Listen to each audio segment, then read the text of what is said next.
दोनों हाथ जोड़ते हुए, दोनों आंखें बंद। नील गगन में अदर हो, शोभित निज में लीन। नील कमल आसीन हो, नीलम से अति नील। सील झील में तैरते, नेमि जिनेस सलील। सील डोर मुझे बांध दो, डोर करो मत ढील।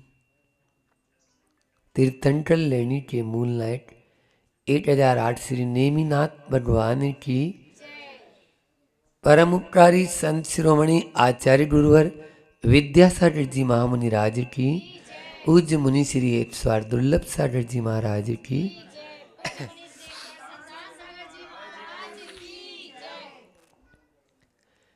एक व्यक्ति एक संत के चरणों में मुंह लटकाए हुए पहुंचा। जैसे तो कुमलाया हुआ फूल हो। आजकल के इंसान की ऐसी स्थिति हो जाती है जब तनावग्रस्त हो जाता है तो वह संत से कहता है, भगवान कोई मंत्र दे दो। पिछी उठाकर, हाथ से आशीर्वाद को अच्छा नहीं मानते, पिछी लगा दो। अभी कहाँ से परंपरा आ गई पता नहीं। हम तो बोल देते हैं, अरे भैया हाथ ओरिजिनल है, पिछी तो आर्टिफिशियल है। हाथ तो बदलता नहीं है, पिछी तो हर साल बदल जाती है। इसलिए हाथ का आशीर्वाद सबसे अच्छा आशीर्वाद है। तो संत से कहा युवक ने, आप कोई मंत्र दे दीजिए, आप कोई रास्ता बता दीजिए, आप कोई जादू टोना ताबीज कोई दे दीजिए। कोई हाथ पर डोरा वोरा बांधे तो वो बांध दीजिए, ताकि मेरा जो समस्या है मेरी, उससे मैं घिरा हुआ हूं, वो दूर हो जाए। संत ने कहा, आपकी समस्याएं तो हम बाद में सुनेंगे, आपको इंतजार करना पड़ेगा। पहुंचे हुए संत थे, कोई बात नहीं, इंतजार करेंगे। शाम तक इंतजार किया और देखा अब तो रात अंधेरा ही होने वाला है, संत ने अभी कोई जवाब भी नहीं दिया। तब संत ने कहा कि सुनो, मेरे आज जो ऊंटों को देखने वाला जो व्यक्ति है वो आज आया नहीं है बरेदी। आज एक काम कर लो, आप हमारे ऊंटों को बांध दो। पूरे 100 ऊंट है, और ध्यान रखना मैं आपकी समस्या का समाधान बता दूंगा, लेकिन आप एक भी ऊंट जब तक खड़ा रहे तब तक सोना नहीं। सबको बैठा देना और फिर तुरंत सो जाना। बोला अभी तो बैठा दूंगा सबको, बस जैसे स्टाइल होती है ऊंटों को बैठाने की। बैठाया, अब इधर 5, 7, 10 ऊंट बैठा है, उधर से पहला खड़ा हो गया। पूरी रात भर वो ऊंटों को बैठाता रहे। 10 को बैठा है, 5 खड़े, उधर 5 को बैठा है। अंततः वह 55 ऊंट मैक्सिमम बैठा पाया। अब बोले 45 ही बचे, लेकिन तब तक जैसे ही अगले 5 बैठाने की कोशिश किया, 10 फिर खड़े हो गए। अब सवेरे उसकी आंखें फूल कर मोटी, रात भर सोया ही नहीं। अब वो संत के पास आया, कुछ बोले उससे पहले, क्या बात है, रात को सोए नहीं क्या? हाँ गुरुदेव, सही बोल रहे हो, रात भर सोया नहीं। वो आपने कहा कि जब पूरे ऊंट बैठ जाए तो आप सो जाना। अब वो बैठ ही नहीं रहे। हम तो 10 को बैठाता हूँ और फिर पहला शुरू हो जाता है। 15वें को बैठाया तो 8वां खड़ा हो जाता है। इस प्रकार से यह तो क्रम चलता ही रहा रात भर। बोले बस तुम्हारे प्रश्न का जवाब भी यही है।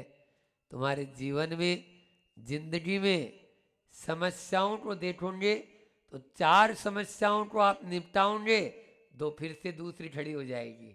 8 समस्याओं को निपटाओगे तो 5 फिर से दूसरी खड़ी हो जाएगी। आप कब तक उन समस्याओं से अपना छुटकारा पिंड छुड़ाने की बात करेंगे।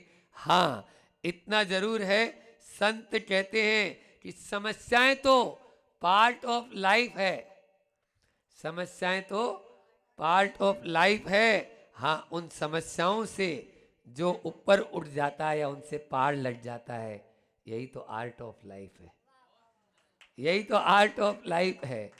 इसलिए उन समस्याओं में अपने आप को दबाओ नहीं, उनको दबा देते हैं, समस्याओं में हम अपने आप को दबा देते हैं, समस्याएं हमें घेर लेती है, और जैसे ही घेर लेती है तो हम फिर उन समस्याओं से बाहर ही नहीं निकल पाती है।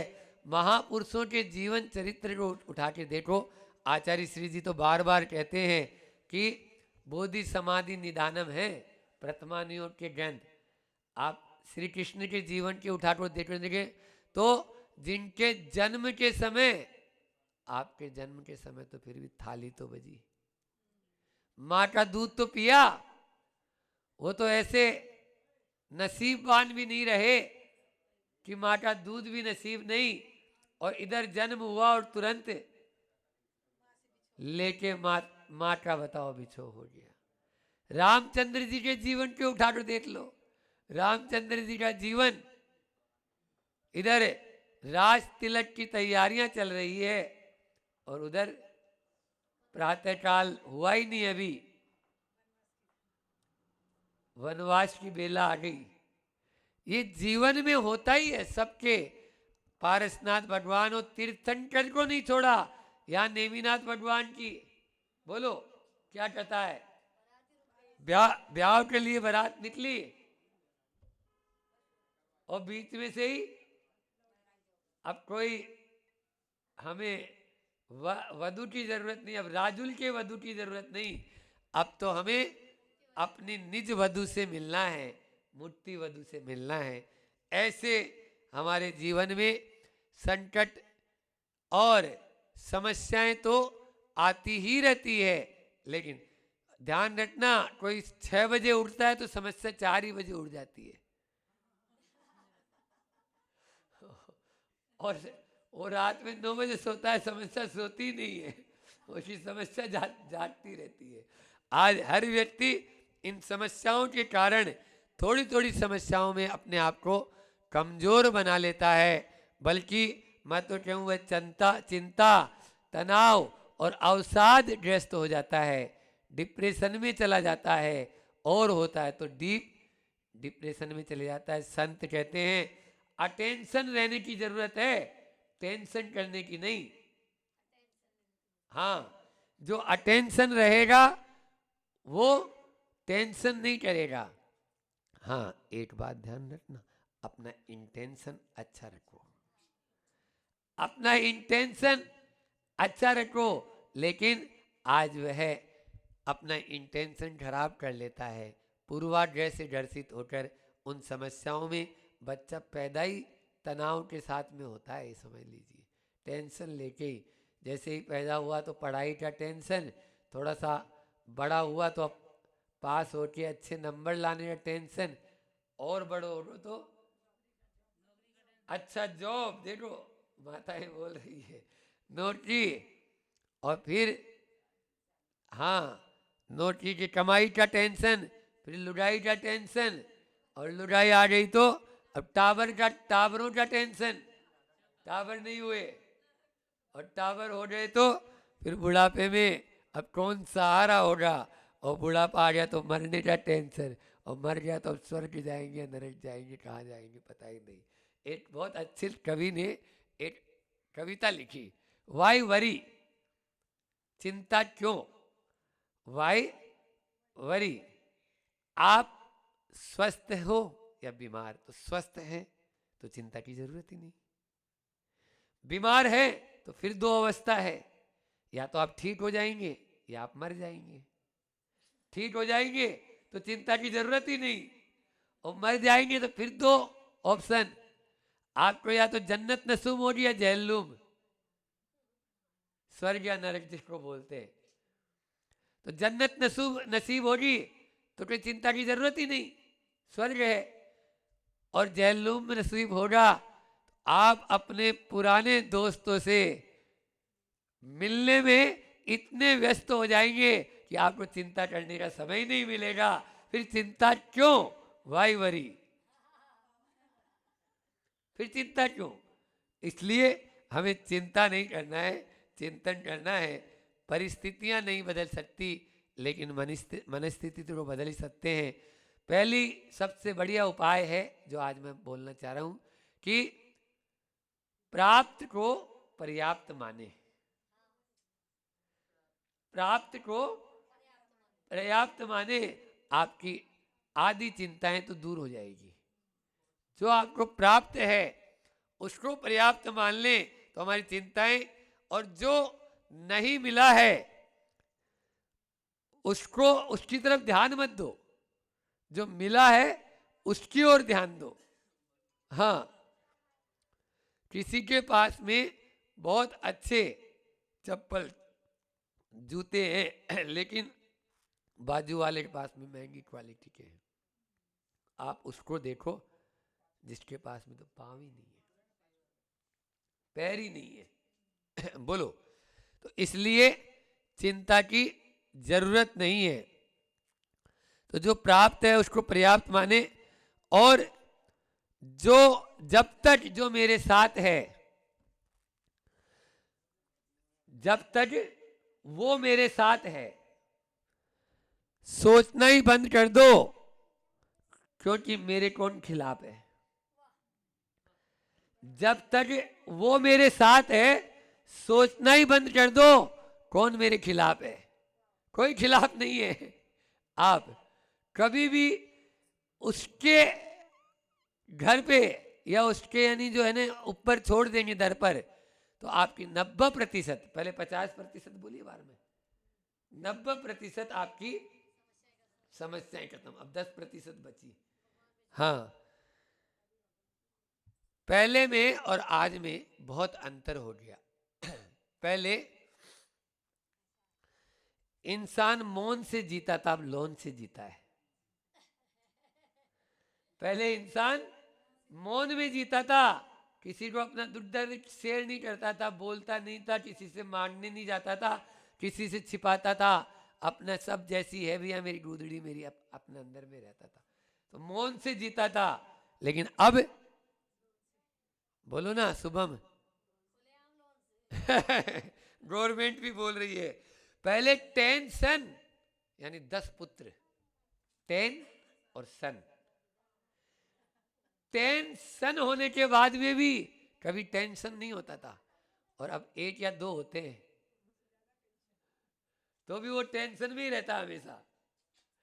इसलिए बड़ी स्थिति, पहले 10-20 रुपए में कमाते थे तो थैला भर के ले आते थे, अब थैला भर के ले जाते हैं तो रुमाल में बांध के ले आओ, इतना हो गया। बहुत अंतर आ गया। पहले देखते थे गली मोहल्लों में टावर मिल जाता, आपको देख के हमें खेलवा वाले, अब गली मोहल्लों में टावर मिल जाते हैं। पहले टावर दिख जाते थे। आपने कभी अपने बचपन को याद करो, वो 10 पैसे में हमारे जमाने में मिलती थी 1 घंटे के लिए साइकिल। साइकिल चलाते थे तो किराए पे साइकिल लेके आते थे, और अभी तो 50 मिनट टाइम देते थे, अभी 10 मिनट और है, चलो अभी ऐसे थोड़ी जमा करा देंगे जाके, तो वो अभी 10 मिनट और चलाएगा। कभी कभी 5 मिनट लेट हो गया, बोले 5 मिनट लेट आया है, चलो अब पैसा और दो। बोले भैया कल 55 मिनट में दे जाएंगे, आज तो हम कोई बात नहीं, अब लेट हो गए लाते लाते यहाँ तक। तो ये होता था। तो ये जीवन ही अलग, बहुत एक खुश नसीब जीवन रहता था। लेकिन आज वो सारा का सारा जीवन तहस नहस हो गया सुविधाओं के कारण। कल मैंने बोला था, हाँ, सुविधाओं के कारण वह सब का सब। पहली मकान हो तो छोटो, मकान हो तो छोटो और कपड़ा पहनता मोटो। मकान हो तो छोटो और कपड़ा पहनता मोटो, और बाजरा को हो तो रोटो, बाजरा को हो तो रोटो, कभी भी कोई टोटो ही नहीं होते, कहीं पर कोई टोटो नहीं। और अब उल्टा हो गया। अब हो गया है कि मकान तो हो गया मोटो मकान तो हो गया मोटो और कपड़ा हो गया छोटो। सबके कपड़े छोटे होते चले जा रहे हैं, महिलाओं के ज्यादा विशेष तौर पे। समझ में आ रहे? तो मकान मोटो और कपड़ा हो छोटो, और होटल में जा खावे रोटो, होटल में जाके खावे रोटो, तो अब क्या ही, अब टोटो ही टोटो, हर चीज में अब टोटो ही टोटो। इसलिए पहले के जीवन में और अब के जीवन में बहुत अंतर हो गया है। इस अंतर को मिटाने के लिए, इसीलिए जीवन में पल पल पर स्ट्रगल, समस्याएं आ गई। हाँ, सुविधाएं खूब बढ़ी, लेकिन समस्याएं उससे ज्यादा, उससे ज्यादा। पहले हमें याद है जब हम छोटे थे तो अपना पूरा काम भर करके इस टाइम पे, यही टाइम रहता था, तो अभी सर्दी के मौसम में आसपास की महिलाएं एक जगह बैठ जाती थी 3 बजे से 4 बजे तक के, बस वो पीरियड, एक जिसको गोष्ठी बोलते हैं, हाँ, दुख दर्द की बातें अपनी करती, और फिर 4 साढ़े 4 बजे अपना चूल्हा चाकी में फिर से लग जाती। लेकिन अब किसी के पास में एक फ्लैट के नीचे, छत के नीचे रहते हैं, लेकिन आपस में बोलने का भी समय नहीं है, कोई टाइम नहीं है। आपने क्या कैसा भोजन बनाया, किस प्रकार से आप रह रहे हैं, ये जीवन में कृत्रिमता आ गई। कृत्रिमता, बनावटीपन जिसको बोलते हैं, दिखावटीपन आ गया। उसके कारण से ही आज जीवन में इस प्रकार की समस्याएं आ रही है। तो अपने आप को पहचानने की ज़रूरत है। हम अपने आप को पहचान लेंगे, इन सारी समस्याओं से अपन ऊपर उठ सकते हैं। निश्चित रूप से ऊपर उठें। जब चलना है अपने पैरों पर, संत कहते हैं, जब चलना है अपने पैरों पर, क्यों भरोसा करता है गैरों पर। जब चलना है अपने पैरों पर, क्यों भरोसा करता है गैरों पर। जो नहीं मिला मत करो उसका गिला, जो नहीं मिला मत करो उसका गिला। कोई गिला शिकवा नहीं है, शिकवा नहीं है। हमें जो मिला है वो बहुत कुछ दिया है। प्रतिदिन सोते समय भगवान को धन्यवाद दो, भगवान आपने मुझे बहुत कुछ दिया, बस सो रहा हूं। अगर मेरा आयु कर्म शेष इतना ही है तो बस इतना ही मानता हूं। आचार्य श्री जी बोलते हैं, जो प्रतिदिन 3 बार भावनाएं भाते हैं, बहुत अच्छा है। समाधि भट्टी की ये लाइनें हैं कि आबाल्या जिन देव देव भवत श्रीपादियो सेवया, सेवा सत्य विनय कल्पलतया, कालोदया वज्रया वज्रया। हाँ, त्वाम तस्य फलमर्तया तद्गुणे प्राण प्रयाण क्षणे, तन्नाम प्रतिबद्ध पर्ण पटने, कंठो स्तव कुंठो मम। मेरे कंठ अवरुद्ध होने लगे तो हे भगवान बस मेरी आंख खोल देना, जो मैं तेरा नाम स्मरण जपता हुआ, तेरी छवि को निवाहरता हुआ इस दुनिया से प्रयाण करना चाहता हूं। पूरे आबाल्याजिन देव देव भवते, बचपन से लेकर अभी तक जितनी मैंने साधना की, जितना मैंने पूजा पाठ किया, जितना मैंने तप संयम अंगीकार किया, एक तरफ रखता हूं भगवान, पूरा का पूरा ले लेना, लेकिन बस मेरी इस बात को स्वीकार कर लेना। आचार्य श्री जी की बहुत प्रिय पंक्तियां। अभी जब अस्वस्थ हो गए थे रेवती रेंज में, तो इन पंक्तियों को बार बार दोहराते, और दोहराते ही नहीं, जब भी वो देववंदना करने जाएंगे, जैसे ही नीचे बैठेंगे यही लाइनें बोलेंगे। हम लोग भी हाँ, ये लाइनें जरूर बोलेंगे कि भगवान मैं और कुछ नहीं चाहता, बस यही चाहता हूँ। और अभी भी वो हम लोगों से भी यही बोलते हैं कि बस मुझे और कुछ नहीं, जिस समय जाने की बेला आई। क्यों? भजले अरिहंत अरि रसना, भजले अरिहंत अरि रसना, फिर अंत समय में हिली ना हिली, क्षण भंगुर जीवन की कलिका, फिर प्रातः काल खिली ना खिली, भजले अरि हंत अरि रसना। ये ऐसे इस प्रकार से अरिहंत का नाम स्मरण अपन करते चलें और अपनी सारी समस्याएं प्रभु के चरणों में अपन छोड़ दें कि कोई समस्या नहीं है भगवान, बस आपने जन्म दिया है, जीवन दिया है, संस्कार दिए हैं, तो मैं तप संयम को अंगीकार करके अपने इस जीवन को आगे बढ़ाता रहूं। इसी से हम फ्री टेंशन रहेंगे, अन्यथा टेंशन तो चलता ही रहेगा। हाँ, अब 10 बच्चे तो होने वाले हैं नहीं, हाँ टेंशन ही है, इसलिए उससे बचें।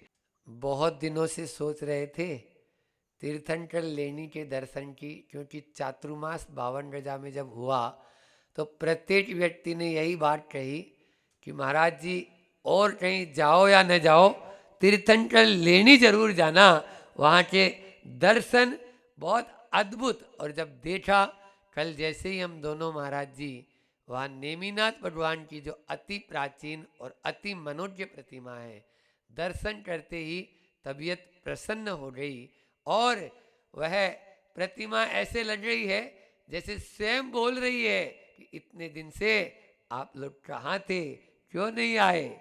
ऐसा हमें महसूस हुआ। अभी आज दोपहर में मध्याह्न में जब वहाँ सामायिक की तो भी ऐसा ही, और अभी जैसी चर्चा चल रही है, यहाँ निश्चित रूप से प्राचीन काल में ऋषियों ने मुनियों ने तपस्या करके निर्वाण को जरूर यहाँ से प्राप्त हुए, क्योंकि नदी का यह है किनारा और नदी के बिल्कुल बीच में यह तीर्थ। हाँ, नदी में ही ये गुफाएं बहुत मेहनत से उस समय बनाई होगी। और जब चातुर्मास में 4-4 महीने महाराज जी लोग खड़े हो जाते थे तो श्रावक गण क्या, तो वह भी अपना काम करते रहते थे और उनको दर्शन भी चाहिए, बिना देव दर्शन के तो कोई श्रावक रहते नहीं, तो यहाँ उसी कारण से रहे। महाराज जी अपने चले गए, श्रावक भी अपने चले गए, फिर भी पूरे देश को मैं आह्वान करना चाहूँगा इस मंच के माध्यम से कि वे आगे आएं और ऐसे क्षेत्र जो हमारे क्षेत्रों को जिनको जरूरत है वहाँ अपनी चंचला लक्ष्मी का प्रयोग करें और अपने उस दान की सार्थकता करें जो आपके पास में है। देखो, जहाँ पर दे रहे हैं वहाँ तो करोड़ों बरस ही रहे हैं, लेकिन जहाँ भगवान के ऊपर क्षति नहीं है, कैसे हम लोग यानी जो है ना है। तो इसलिए चाहे भले ही जहाँ से भी इसकी इजाज़त लेकर आप लोग करना चाहें इसको करें। और यह शीघ्र अति शीघ्र यह पत्थर का पाषाण का एक भव्य जिनालय निर्माण होकर उच्चासन पर नवीनाथ और नेमिनाथ भगवान की उत्तंग काया जो इतने विशाल जिन बिंब हैं उनको विराजमान करें, ऐसी हमारी भावना है। जितने दिन का यहाँ का सहयोग या निमित्त है देखते हैं, बाकी फिर तो गुरु जी की जैसी मर्जी। बोलिए अहिंसा परमो धर्म की।